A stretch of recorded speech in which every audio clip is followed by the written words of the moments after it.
start noticing and taking account now that we've been, working with this meditation daily every day for, I don't know, a couple weeks now. Some of us longer, but really just having it as a intentional daily practice. Even if you've been practicing for years, just, like every day I'm focused on making sure that I do this meditation. Some days I do it a little longer, some days maybe just the 3 minutes, some days more than once a day, sometimes a couple minutes here, there. But either way, I want us to start, if you haven't already, start to, notice, do I notice anything? do I do I notice anything in my habitual thinking, habitual patterns, that I can really, that are obvious to me, or like maybe they weren't obvious, but now that I'm recommending you kind of take a look, take an overview, take a little inventory. Have I noticed that anything like has shifted about anything? I certainly, I'm almost like a little, not, I'm not surprised because my intention is always to shift. But there's definitely been thought pattern shifts around certain things, or better yet, things that I've been consciously shifting in certain thought patterns are happening naturally versus like reminding myself. So again, I want to reiterate part of the reason that I want us doing this, okay? When I'm talking about opening perspectives and opening awareness to see the unseen, like in our favor, in the direction of what we're, the experience that we're making decisions and choosing to create for ourselves, things we want to see in our lives. And when we're shifting, we're at the base having to shift into an identity that naturally sees things from the perspective of a person that already has the thing. Okay, so it's already this way for me. And again, I'll just use the simplified example of just things move in my favor, things move smoothly for me. Okay, it just, things just move in my favor naturally. There's ease. Okay, there's ease around my life. Not that everything is just easy breezy, but there's just an ease. Okay, so if I'm like, that's the life I want. Okay, that's the identity I want.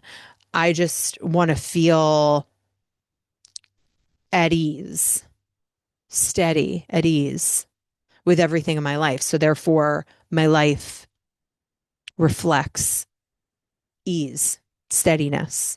Okay. But I'm used to having, I only see conflict. I only see, difficulty. I only see challenges. I only see blocks. I automatically think like there's got to be, there's always going to be a hurdle.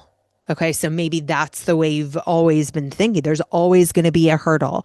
There's always going to be a block. There's always going to be red tape. There's always going to be this whole process that you have to go through in order to do anything, get anything, have anything, work, relationship, health. There's always some obstacle. Okay, you've always looked at it that way, but your intention is the opposite of that. Everything just like I know it, like I automatically just know what to do. Everyone that shows up around this thing, is like supportive and helpful and brings an ease to it.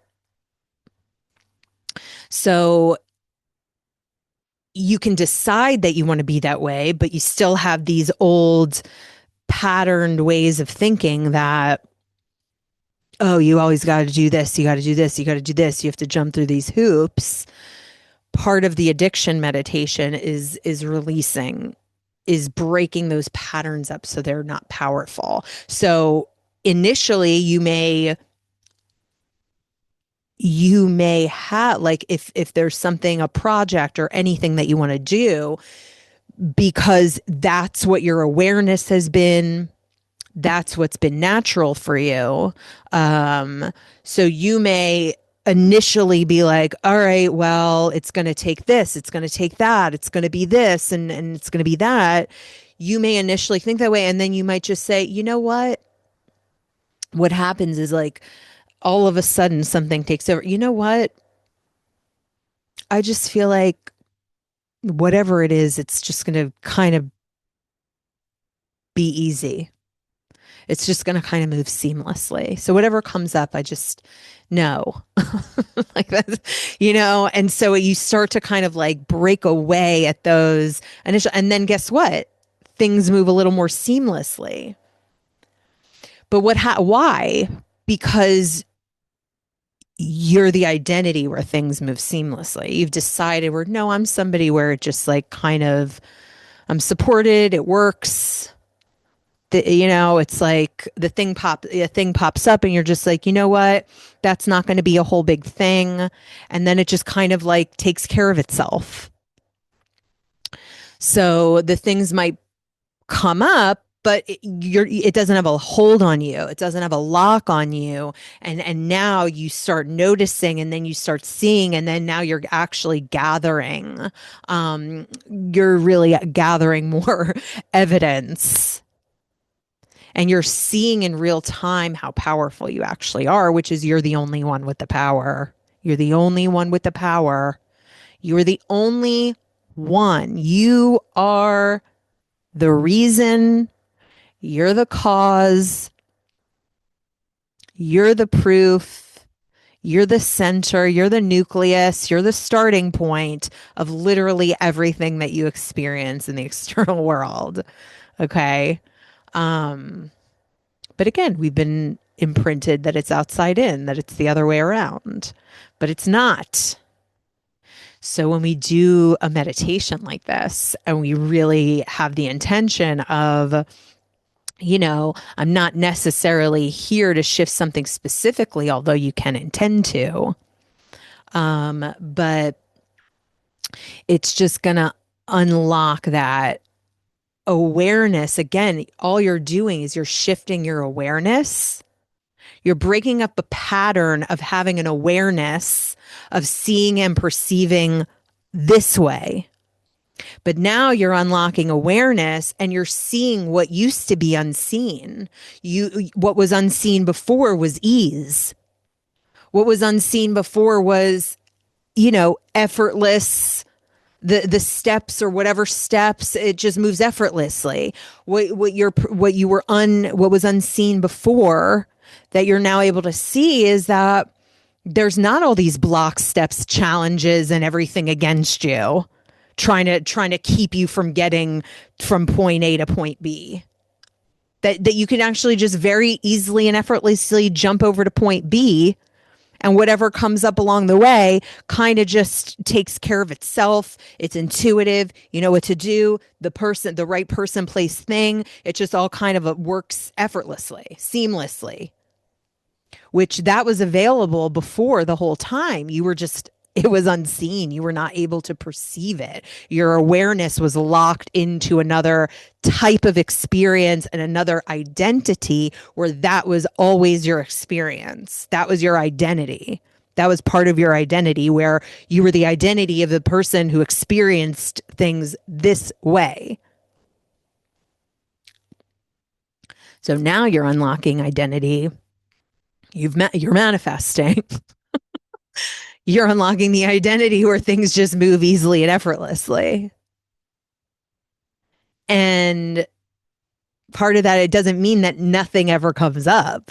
It just means if something comes up, it's silly, it's funny, it's humorous, it's easily solvable. It doesn't take all this energy and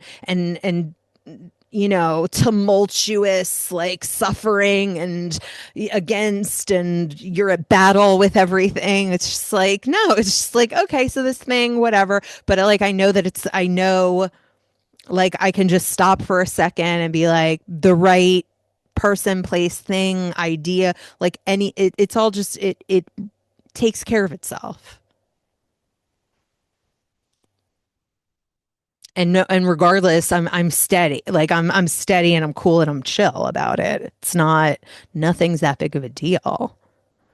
But you were unable to see it that way before. It was unseen to you. Your perspective didn't open up. It wasn't wide enough to see it from this other way. You were hoping and wishing and wanting to be able to see it in this other way, but it just, your identity, the lock in, the awareness, it wasn't allowing it. So the addiction meditation, it's like removing the patterns, the habitual ways of seeing, feeling, perceiving, unlocking it, opening up the field. Same with the mantra. It's doing an internal, glandular, molecular, atomic, vibrational, frequency,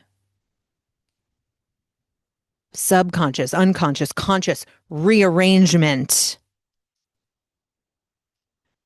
so that all points, all energetic points are now able to hop right in to the timeline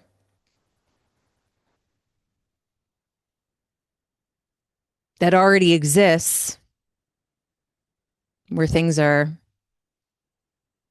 easy and effortless. Okay. Cat cow, come onto the hands and knees.